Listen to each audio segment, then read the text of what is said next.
The following production is part of the We Be Geeks podcast collective.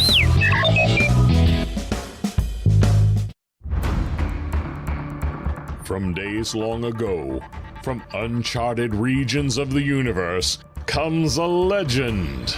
The dream that came through a million years, that lived on through all the tears. It came here, the Fandom Nexus. Fabulous secret powers were revealed to our host as he plugged in his microphone.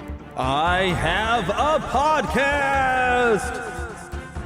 Here he is, your Spider-Pan, Jeremy.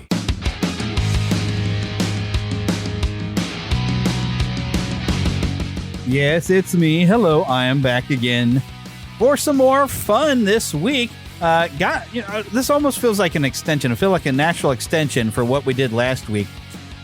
Except for instead of focusing on one character, I'm going to focus on a lot of different characters that have taught me and other people different kind of biblical lessons or acted them out or stuff that we've kind of learned some values from.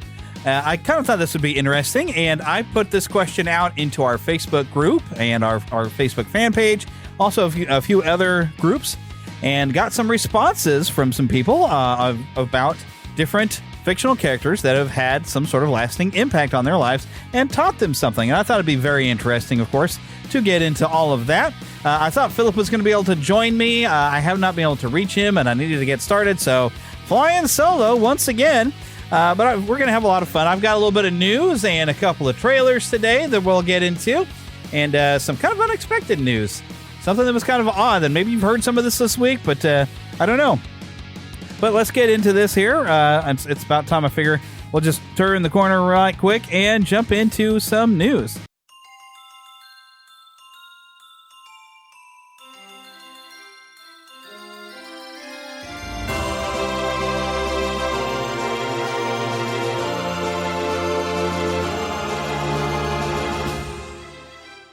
Spanning the Disney and geek universe to bring you the best in comics, toys, movies, and entertainment. This is news from around Neverland. I really still need to rename this this segment instead of news from around Neverland, because I'm really not probing around Disney, but we do have some Disney news, actually, and even a Disney trailer here in the show. Now, I didn't in the beginning talk about what I've been playing, because I'm still playing the same thing I've been playing now for the past couple of months. I need to get back on to the City of Heroes game, for in case anybody's jumped on there to try to play with me. What I've been watching, I'm not ready to do a full review yet, but I did watch the first episode of Knuckles. That has premiered, and I think the entire series is on there. So Knuckles is available for watching. That is, of course, the Sonic character. This picks up not right after, but after Sonic 2, and we've got a Sonic 3 coming. And this is kind of our, in the meantime, we get a little side story with Knuckles. I feel like I need to watch Sonic 2 again, because I don't know if I remember the character of Wade from the previous movies. Maybe I do, but I don't know that I need to watch those movies again. They're fun movies anyway. And so far the series is just as much fun as the movies. But that's what I've been watching right now this week. Other than, for those of you who are fans of Diz Radio over there with Jonathan Johnson, my assignment this week is actually to watch a docu-series on Netflix and talk about it. And I don't think I'm going to have time to get through the entire series, but I'm going to at least try to be able to talk about some of the things I've learned, because he's got one of the American Gladiators on his show this week. So make sure you check that out. I've got to get my segment into him by Thursday night. So in order to get going with that, I got to get going with this. And as you notice, we are in the news segment, and I have not yet spoken any news. All right. So this from Variety: Scooby-Doo live action series in the works at Netflix. Yes, a live-action Scooby-Doo series could be soon coming to Netflix. This is a 1-hour drama project said to be nearing a deal at the streamer and a script-to-series commitment. Plot details are being kept under wraps. It will be based on the Hanna-Barbera cartoon Warner Brothers Television will produce, with the studio recently having launched the Dead Boys Detective series on Netflix. We've got Josh Applebaum and Scott Rosenberg serving as writers, and will also executive produce along with Andre Nemec and Jeff Pinker under their Midnight Radio banner. We've got Greg Berlanti, Sarah Schechter, and Leah London Redman executive producing through the Berlanti Productions. They were with the deal with WDTV. For those of you who used to watch Arrow and The Flash and stuff like that, Greg Berlanti's name should be kind of familiar. Reps for both Netflix and WBTV declined to comment when someone tried to ask them. But this it's a new setup, I guess. They're not really trying to follow up with the old movies from like 2002 and that kind of thing. There was a live action TV movie, Scooby-Doo: The Mystery Begins, and had a sequel released in 2009 and 2010.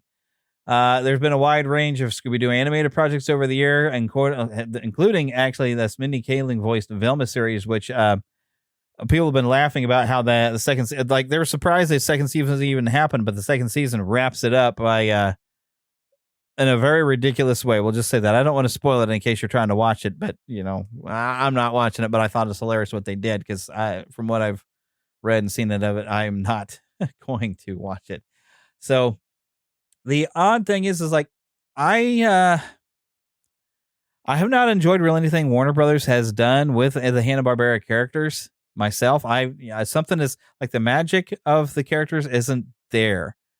It's like they somehow or another didn't capture everything that Hanna-Barbera did with these characters and a lot of their other characters.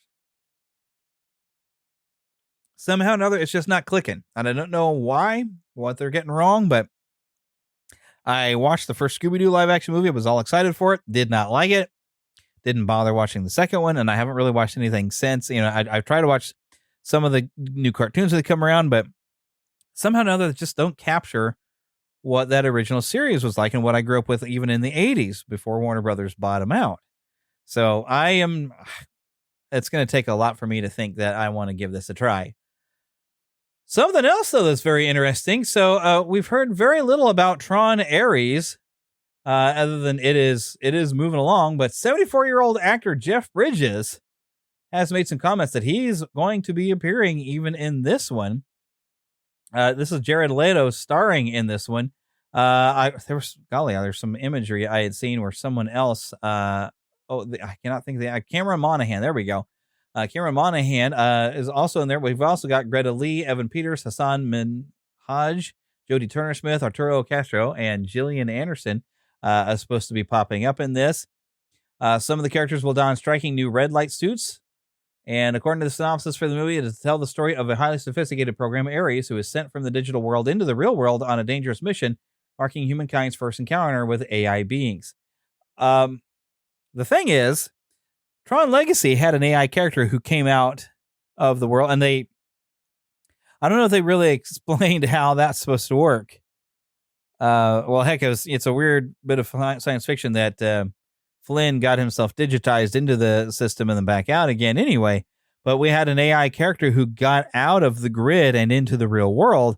And at some point, I guess the thought was that they would continue what that would be like and what that character's adventures would be or whatever outside of the computer world. But time kind of moved on and they didn't get going with a third film. So they're taking, I guess, some of the ideas and running forward with it and calling it, quote unquote, the first time people interacting with an AI being like this. And, they should have interacted with the other character, but I guess they didn't. So, we'll just see. I don't know if people are really that interested in a Tron movie that's set completely outside of the world of Tron and in the real world, but we'll just have to see what we get when it comes out. But Jeff Bridges did comment of how he was de-aged in Tron Legacy. He said he looked more like Bill Maher than himself, and it was kind of bizarre. And yeah, it did look kind of weird. It was enough to where you kind of get by. It worked for me in the fact that he's supposed to be in a computer world, so him having a computerized face, somehow or another, just it looked like it fit, although everybody else's face looked normal. But Tron Legacy just feels entirely different from the original Tron. But I was able to kind of go along with like, well, computers have advanced in technology by now. So, I have to expect things might be a bit different. So we'll see how things will look in this third movie. Here's something else that's weird, and you may have heard about this. Dallas Jenkins actually shared this. And funny enough, Inside the Magic actually got something right again. They haven't got anything right hardly since Ricky Brigani owned that. But they've become more of a clickbait website for Disney News. But when Dallas Jenkins shares it, the creator of The Chosen, you would tend to believe it. But Disney Plus is going to have The Chosen by association of the fact that Hulu will have all 3 seasons currently of The Chosen. The 4th is still under production, I believe. But they're about to pop up on Hulu, which will make them available on Disney Plus. This, I guess, also gives some hopes that Disney Plus will start getting some more viewers because you can watch a lot of Hulu programming directly on Disney Plus now. So I might watch it through Disney Plus because I won't have ads that way. Well, I say that because I've got the an ad version of Hulu through my my phone company with T-Mobile is covering my Hulu, so I was able to change my bundle with Disney Plus down to just a Disney Plus without ads. But the last time I watched something on Disney Plus, I got ads in front of it to advertise different programs that were available on Disney Plus. Which, hey, I'm supposed to not have ads. That counts as an ad, and that annoys me when that happens. So I don't know. But I will probably watch through Disney Plus. I haven't watched all of the first season. I have enjoyed what I have watched, but I haven't really sat down to watch a lot of shows. I need to sit down and watch stuff. I'm a lot behind on a lot of TV viewing. I play games instead of watching TV, or I watch YouTube. So here's something else that I'm glad he's saying it. Chris Hemsworth, according to Collider, Chris Hemsworth admits he became a parody of himself in Thor: Love and Thunder. Now, I believe I said that they made a complete buffoon out of the character of Thor in that movie, and that's something I held against it. Even though it had some funny moments, it was too much. And some different things that he said. He said they went too far with improv and comedy on Thor: Love and Thunder, and of course, he felt like he was a parody of himself. He aims to redeem his performance in future Thor films, acknowledging the need for a better balance of humor and heroism. Some viewers critique Love and Thunder for its excessive levity and lack of depth, signaling a tonal shift from earlier installments. Yeah, Ragnarok, it had a good balance of stuff, and it was funny, but yet it was still serious enough, and it seems to work. But they just went way too far, and this apparently is from an article that was in Vanity Fair, and Collider got their information from that. So I suppose that gives me some hope for the next Thor movie, that maybe they'll get back on track a little bit. Some humor is fine. Having humor in a movie is good, but you got to make sure the character is consistent with who they are. And that was what Love and Thunder did not keep Thor consistent with who he is. Ragnarok, I felt like he was more consistent. He was still him. He just was in some funny situations and had funnier characters around him, and that made it work. So, yeah, I think they've got a point, and hopefully with the next Thor film, we'll see them get back true to form. That's all I've got for news. I do want to, though, remind you, if you visit NeverlandPodcasts.com, you'll find a big W logo. If you click there, you can get a discount. Order you some energy drinks that will not give you the jitters. It's a powdered mix. You just mix it in water. And, of course, I get a little bit of kickback, so it does help me out if you go through my site to order you some W, W.GG, discount code Neverland. Make sure you go and check that out and try it out. There are lots of different flavors. Plus, you'd probably need to drink more water anyway. So some water with a little bit of good, healthy energy in there, help you stay up late with your games, which I'm getting to the age where I don't stay up that late playing games anymore. But it's time we go to the trailer park. Mama, another gator got in the house. Another gator? Give me that sugar. Come here. Get him, Mama. Get that gator. The Neverland Trailer Park. No one said, hey, you know that Lion King animated computer animated movie we got that you called live action? Let's have a prequel to that. I don't remember anyone saying that, but Disney's answer to that was...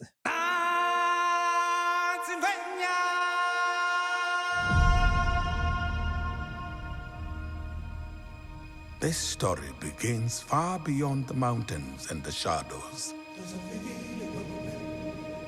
On the other side of the light.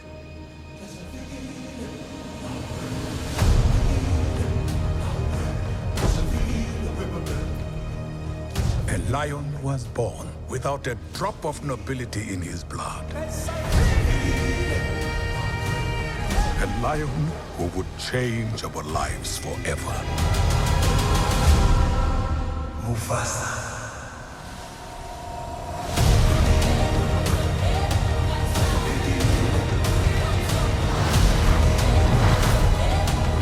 The earth will shake. Destiny awaits you.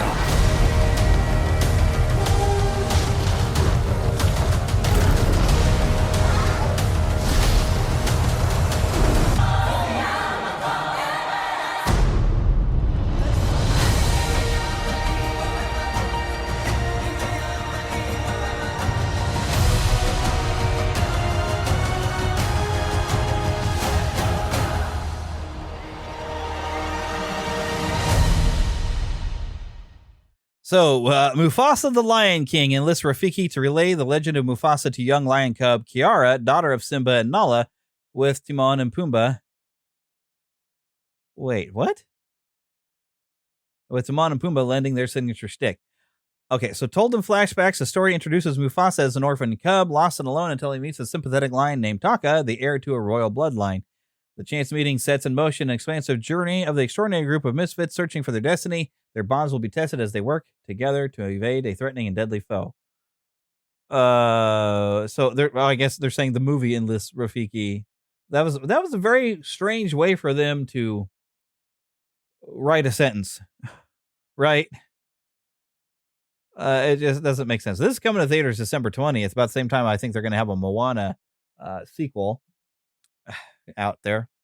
But this has got Aaron Pierre as Mufasa, Kevin Harrison Jr. as Taka, Tiffany Bone as Sarabi, Kagiso Ladiga as her young Rafiki, Preston Nyman as Zazu, Mads Mikkelsen as Kyros, Thandui Newton as Taka's mother Eshi, Lenny James as Taka's father, Keith David as Mufasa's father Mosego, Seth Rogen is back as Pumbaa, Billy Eichner is back as Timon, Donald Glover is back as Simba. This is a prequel to the quote-unquote live action, which I kind of liked it. But I mean, the animals were very much expressionless, but that's the way animals really are, and that was the biggest criticism they have. Right now, the likes more than double. The dislikes more than double the likes on this trailer here on YouTube. They got Lin-Manuel Miranda to come and write some songs. That might be helping them out, but I don't expect this to really do that well. I even saw some people who were saying, like, hey, there was already a canon backstory for Mufasa and Scar, and why are we doing this and reinventing it? And the weird thing is, okay, there almost was a little bit of a, I want to say a realism, but not quite. Because they would call it Pride Rock. So you know what a lion's pride is, right? Okay, let's talk some real actual nature. So a male lion will have a pride of lionesses, and maybe there'll be another male in there, but the other male will not have mating rights, okay? So I always found it weird when we got to an animated series that we had a lion queen, and I was like, do they not know what a pride is, how this works? It started getting kind of silly, but I mean, I guess this is Disney, but I mean, I'm sorry, that bugged me because I was like, I know what a pride of lions is. I know how that's supposed to work and how, King of the Jungle, whatever. But you're in head of a pride, and that's really kind of what Mufasa was and what Simba got is that you have a pride of lionesses. That is your pride, and you have to fight for it, and he did. Okay. Moving on. All righty, let's dive into something else that I saw that this I'm actually interested in watching. Hello there, my name is Jim Henson, and I'm a puppeteer. Sesame Street. The Muppets. Dark Crystal. Labyrinth. Jim created out of innocence. He showed people the good in all of us. Is this a 9-to-5 job? Yeah, it's every moment of one's life kind of job, those things. Why are there so many songs about rainbows? And what's on the other side? From a very early age, he had the feeling that he was here for a purpose. Holy. Characters come about from many different ways. It was my mother's coat and a ping pong ball. That's how it all started. He had so many ideas and so many things he wanted to do. His inner life must have been sparkling. The space he gave to an expression of imagination, I see that in everything that he did. I love you. I love you too. Thanks. Rainbows are visions, but only illusions. There was nothing that Jim didn't entertain. And everything was getting a little bit bigger. Becoming famous was what he wanted, that there was an innocence getting lost.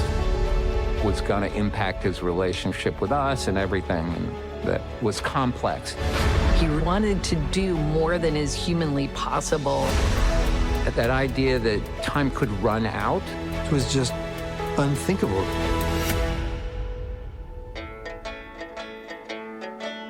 If Jim was here, I just have to thank him. Someday we'll find it, the rainbow connection, the lovers, the dreamers, and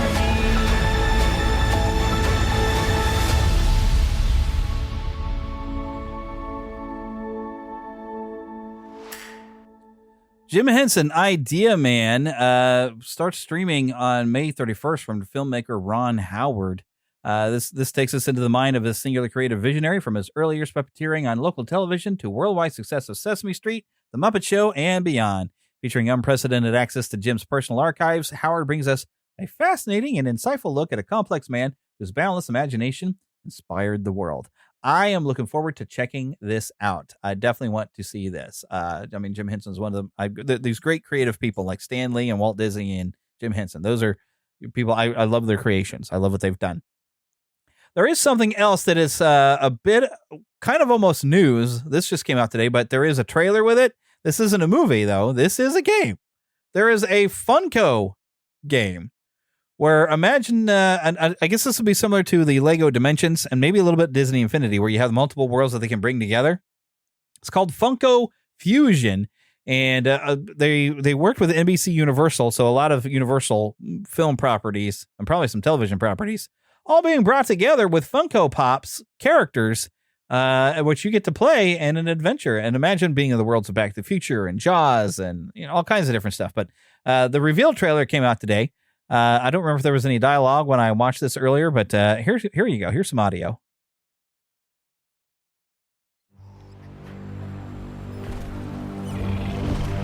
Jurassic Park. I'll just list these out for you. Waited. Misshapen in the darkness. I have watched your worlds with envious eyes. Soon, I will be ready, and in countless forms, I will strike. Your worlds will fall, and your people will suffer. And then all your power will be mine.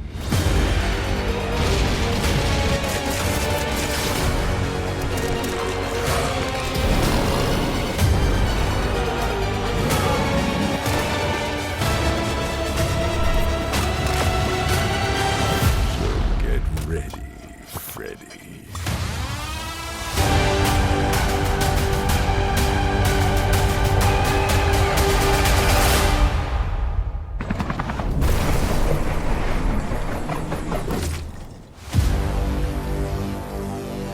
September 13th, 2024. This is coming out. They've got some pre-order things you get, some Walking Dead characters if you pre-order stuff. But Masters of the Universe, Back to the Future, The Thing, so much. Invincible, I think I saw. I mean, just they quickly list a lot of different stuff that's being a part of this.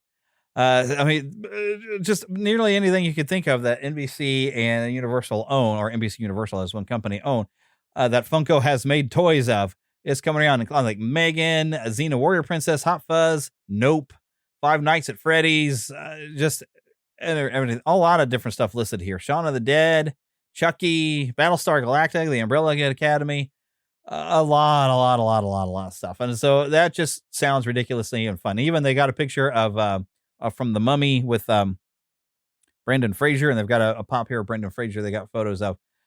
So yes, this trailer kind of got my interest. I'm saving up for my Aerith toy right now, so I won't be saving up for any games for a while, but I think I'm going to look into this. That might be just some silly fun. It looks like a little bit more violent than I would have expected when you have like toys as your main characters.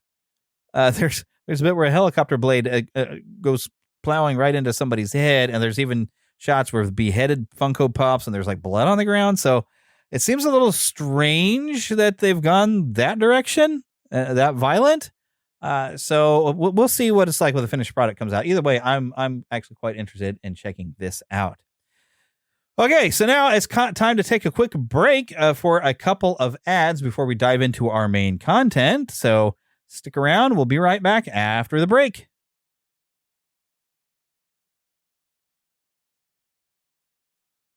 Okay, thank you for sticking around there. Those of you who are, of course, patrons on Patreon, or you've got the exclusive feed or exclusive members through Red Circle, you didn't hear any ads. You just heard basically some dead air, I guess, but you didn't have to hear the ads. Those of you who are hearing ads in there, it does help me out to have a few ads on there, but you can help me out even more by becoming a patron. We have Patreon links at neverlandpodcast.com, of course, and through our Red Circle, you can find right there in the show notes, even for Red Circle for the exclusive membership, that you can join that as well, and you can help produce this show, and you get ad-free shows and any bonus things that I develop or bring around. You'll get those as well, because you're going to get some stuff on Patreon and whatnot that most people don't get, including some video and stuff like that. So, hey, worth it. Okay, so I'm calling this Biblical Lessons Learned from Unusual Places. And some of these, that if you've been with me and listened to the show for a long time, you're going to know a couple of these that I'm going to mention to you. Rocky Balboa says, it's not how hard you hit, it's how hard you can get hit and keep moving forward. How much you can take, that's how winning is done. And I've got some of these are tied into verses. Now, of course, I did seek out the help of some listeners and other podcasters and friends. And I really need to go and open up something here real quick. I want to read for you James chapter 1. Well, that's an NIV version, but I think I'm going to just go for it here. They're consider it pure joy, my brothers and sisters, whenever you face trials of many kinds, because you know that the testing your faith produces perseverance, and let perseverance finish its work so that you may be mature and complete, not lacking anything. And that's what I've pulled through. It's perseverance. That's what a lot of the Rocky films were about. But this particular thing of, it's not how hard you hit, it's how hard you can get hit and keep moving forward. You're going to face trials in life. And it's not how hard you hit back at that, but it's, can you keep going when you're facing those trials? And of course, through our faith, having God with you helps. God does not abandon you when you face those trials. Sometimes he'll kind of be quiet and he'll let you go through and face a few things. But he doesn't leave. Sometimes you're just not aware how much he's there, but he won't let you fall all the way. He's going to pick you back up, but sometimes he's got to teach you some new things and give you endurance that it's not always easy to do, right? But we got to go through these type of things. It happens. Next thing I got from Spider-Man, and all of you are going to know this. You know what I'm about to say. With great power comes great responsibility. And let me read for you Matthew 25, verses 14 through 30. Give me a second to pull this up. Alrighty, it's the parable of the talents. For it is just like a man about to go on a journey, who called his own slaves and entrusted his possessions to them. To one he gave 5 talents, to another 2, and to another 1, each according to his own ability. And he went on his journey. Immediately the one who had received the 5 talents went and traded with them, and gained 5 more talents. In the same manner, the one who had received 2 talents gained 2 more. But he who received the 1 talent went away and dug a hole in the ground and hid his master's money. Now after a long time, the master of those slaves came and settled accounts with them. The one who had received the 5 talents came up and brought 5 more talents, saying, Master, you entrusted me with 5 talents. See, I've gained 5 more talents. His master said to him, Well done, good and faithful servant. I don't like the fact that it says slave in here, this translation, but a servant. You were faithful in a few things. I will put you in charge of many things. Enter into the joy of your master. Also, the one who had received the 2 talents came up and said, Master, you entrusted me with 2 talents, and see, I've gained 2 more. And his master said to him, Well done, good and faithful servant. You were faithful with a few things, and I will put you in charge of many things. Enter into the joy of your master. And the one who also received the 1 talent came up and said, Master, I knew you to be a hard man, reaping where you did not sow, and gathering where you scattered no seed. And I was afraid, and I went ahead, and I hid your talent in the ground. And see, you have what is yours. But his master answered and said to him, You wicked, lazy slave. You knew that I reap where I did not sow, and gather where I scattered no seed. Then you ought to have put my money in the bank, and on my arrival I would have received my money back with interest. Therefore take away the talent from him and give it to the one who has 10 talents. For to everyone who has, more shall be given, and he will have an abundance. But for the one who does not have, even what he does have will be taken away. Throw out the worthless servant into the outer darkness, and that place will be weeping and gnashing of teeth. There are other verses in there where it almost says, the more you have, more is expected of you. That is, of course, with great power, great responsibility. We all have a certain amount of well, I like that it's talents, and those are a type of coin, I guess, or money. We all have talents or abilities, and the more talent and ability you have, the more you're expected to use those and produce fruit and do something. And you're experiencing me trying to produce fruit right now. I'm trying to use my talents through this. And as we discussed a few weeks ago, I'm focusing more attention onto this to try to help learn some things and share some things. And here it is. So this is me using my talents to try to do some good for you and share with you and minister to you in such a way. So hopefully you are getting some stuff out of this. But this is, whatever it is your ability is, whether you feel like you got a small amount of talents or a large amount, putting them to good use and not just for self-interest. I mean, you can use it for a good job and everything, but finding ways to be benefit. But you have a responsibility to use those abilities. And if you sit there and just like hide that away and say, well, I'm just going to do this over there, then you're kind of just being useless and lazy is what this is telling us. Okay, now, of course, we already talked about Aerith Gainsborough last week, but I did mention her from Final Fantasy VII Rebirth. She gives a speech about the past being set in stone, but real strength comes from forgiveness. She even has a wounded tormentor named Sung. And I was going to post that image. I need to make sure I post this image and everything. I took a snapshot of with the caption there where she says, "I never hated you." This is somebody who, ever since she was a child, he was the head of the Turks, and the Turks kind of kept her trapped in this area and were always watching her because they wanted to get her back into a Shinra lab where she'd be a specimen. And he's even the one that negotiates a deal with her and gets her back into a specimen lab in the first of the remake games and also in the original game. They kind of gets taken in, but she has to go willingly. Apparently, there's something about that, But so he's been a torment to her entire life, but she never hated him. So let's look at Philippians 3:13 and 14 real quick. This is the verse I found that kind of fit. Brothers and sisters, I do not regard myself as having taken hold of it yet, but one thing I do, forgetting what lies behind and reaching forward to what lies ahead, I press on toward the goal for the prize of the upward call of God in Jesus Christ. And that, I thought, fit very well with what she says, that the past is set in stone, but real strength, of course, coming from forgiveness, and the future is not set yet for us. And, this is an example also of loving your enemies, blessing those who curse you. This person cursed you. She does have, issue still Hojo, where she does have hate for him. It'd be hard not to. It'd be hard to love that enemy.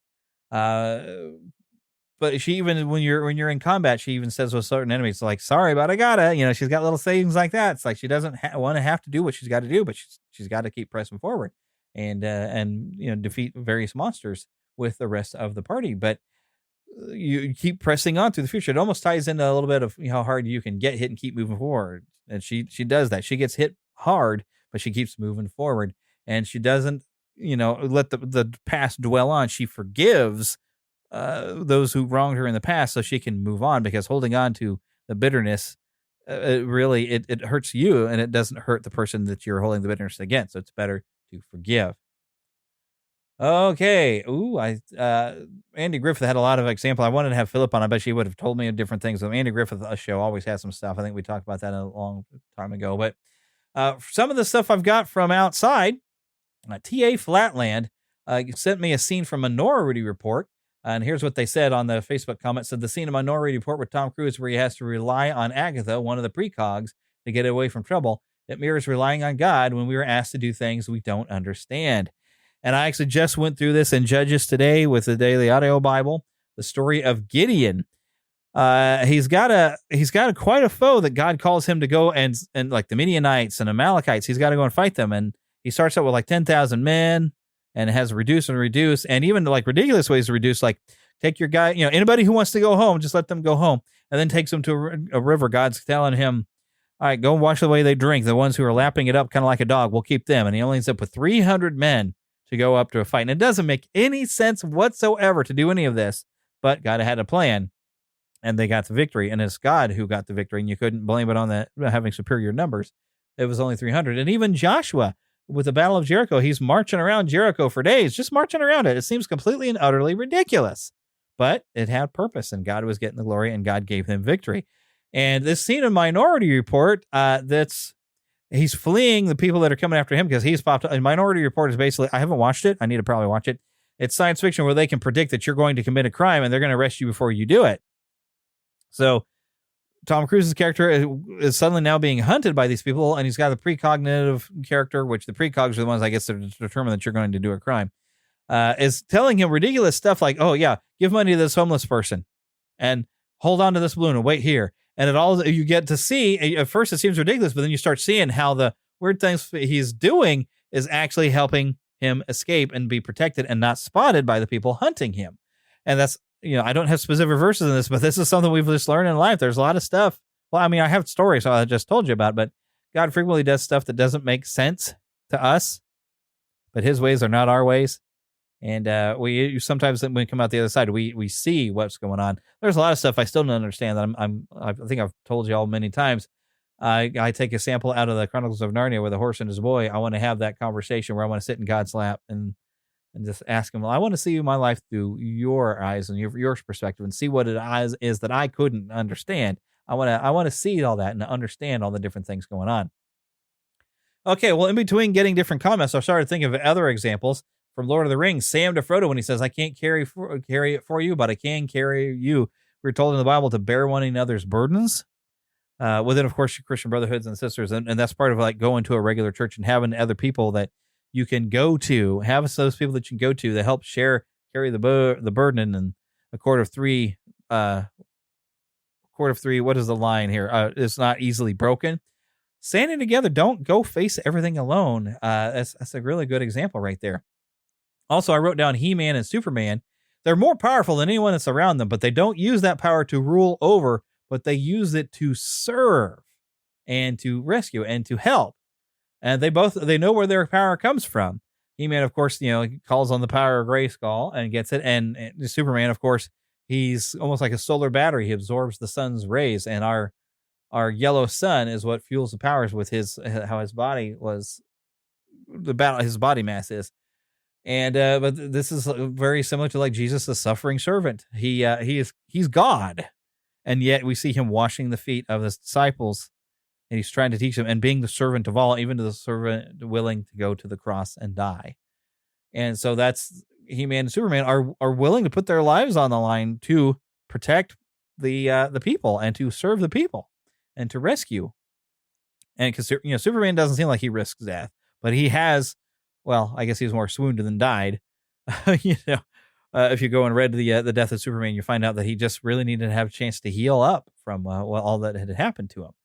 And He-Man is not completely invulnerable. In the old Masters of the Universe cartoon, we would see he would be in danger, but there's more powerful, most powerful man in the universe, as they would say. But he used it to serve, and he didn't want to do any harm with it. And there's even a great episode where he thinks he's killed someone and he wants to give up the power because of that, and finds out, of course, he's been tricked by Skeletor. Spoiler warning, but it's been 20 plus years. I mean, like almost 40, at least 40 years. Yeah, because Master of the Universe has been around for 40 years, so that happened in the cartoon at least probably close to 40 years ago. Okay, so other comments I got from John Losh. This is a fellow I know. He's been on the show a long, long time ago. He lists the 1989 Batman movie. When Vicky discovers Bruce is Batman, she says, I don't understand all this. Why you? Why now? And he talks about how he doesn't always understand it, but the Joker's out there right now, and he has to go to work. This is the way it is. There's no one else that can do what he's got to do. It's not a perfect world. Well, it doesn't have to be a perfect world, but he's still fighting for it, right? Because there's no one else who can do what he does. No one else has taken the time to become who he was. To become Batman took years, right? To gain the abilities and have all the gear and have the money to use all the gear. Only he could have become Batman and have the drive to do what he does. But anyways, John Losh, on his own comments, he says he tells people sometimes will question our dedication to our faith and service to our churches and community for Christ, and they say they don't understand why us and why now. Sometimes we may not always understand, but the church community world that needs to be served for Christ and have the gospel shared with him are out there right now, and we have to go to work. He also mentions something else here. It says the entity encountered by the Enterprise crew in Star Trek V that claimed to be God said he needed their starship. And when Kirk says, excuse me, but what does God need with a starship? McCoy, believing this was God, says, Jim, you don't ask the Almighty for his ID. And then he tells people when God calls you to ministry service and you know who he is, Don't ask the Almighty for his ID. Instead, like Isaiah, you say, "Here I am, Lord, send me." And he's got Isaiah 6:8 and John 20:21. I think he meant, of course, chapter 20, verse 21, to say that with, of course, "Here I am, Lord, send me." And him speaking of Star Trek also reminded me the needs of the many outweigh the needs of the few or the one, which was from, of course, the Wrath of Khan. And that is, of course, a good sort of, no greater love has anyone than this, but they lay down their life for their friends. That is, the needs, your needs of these many people outweigh my needs and everything. Also heard from Phil Lawler, and he says, John McClane, the Die Hard movies, he fights evil despite overwhelming odds. He defends the innocent at great personal cost and bodily harm. And in the Live Free and Die Hard, he has an incredible take on heroism. The young man he is protecting calls him a hero. Now here's quotes from the movie. He's got in quotes. He said, "Do you know what you get for being a hero?" John McClane asks. "Nothing. You get shot at. Pat on the back, blah, blah, blah. Attaboy. You get divorced. Your wife can't remember your last name. Kids don't want to talk to you. You get to eat a lot of meals by yourself. Trust me, kid, nobody wants to be that guy." And the young man asks, "Then why do it?" And the answer is, "Because there is nobody else to do it right now." McClane snaps at him, "Believe me, if there was somebody else to do it, I would let them do it. There's not, so I'm doing it." The young man looks at him and says quietly, "That's what makes you that guy." So being where God wants you to be and doing what God calls you to do, despite the personal cost you may have, is the lesson he's sharing with this. He also lists a lot of different characters. Atticus Finch, which I believe that's To Kill a Mockingbird, is it? Or I don't know. I know I'm familiar with that thing. It's a Jimmy Stewart character. George Bailey, come on, George Bailey, It's a Wonderful Life. There you go. There's an example. Martin Pauly, I don't know who that is. Colonel Robert Gould Shaw, Colonel Joshua Lawrence Chamberlain, Harry Potter. Now Harry Potter I can get. You even have a sacrificial thing where, and he even get an example from his mother where love and protects, sacrificing himself to protect, because he goes even knowing after what his mother had did that laying your life down for someone else gives protection from the person who wants to harm you. And in order to save his friends, he was willing to go and be sacrificed to Voldemort. So yeah, there's definitely Harry Potter. Severus Snape at great personal risk, all the things he did for love. Jacob McCandless, Sidney Carton, Rick Blaine, Melanie Wilkes, Robin of Locksley. There's one I know, of course, Robin Hood, and Jean Valjean. These are all people that he gets lessons from. Now, I don't think I was specific enough sometimes when I was asking that. I wanted to know, well, what is it you learned from these characters? Because I started getting just a list of characters. Jesse Kirsch said, Marmee from Little Women is such an example of faithfulness in the everyday drudgery. Ashlyn Dennison said, Once Upon a Time, of course, the series.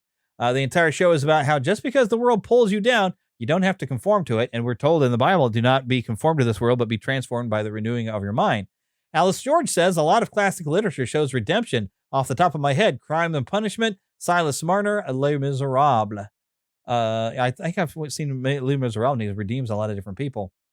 D. Pine says, the Queen's Thief series by Megan Whaler Turner shows me so much how dedication to a crowned ruler must be absolute.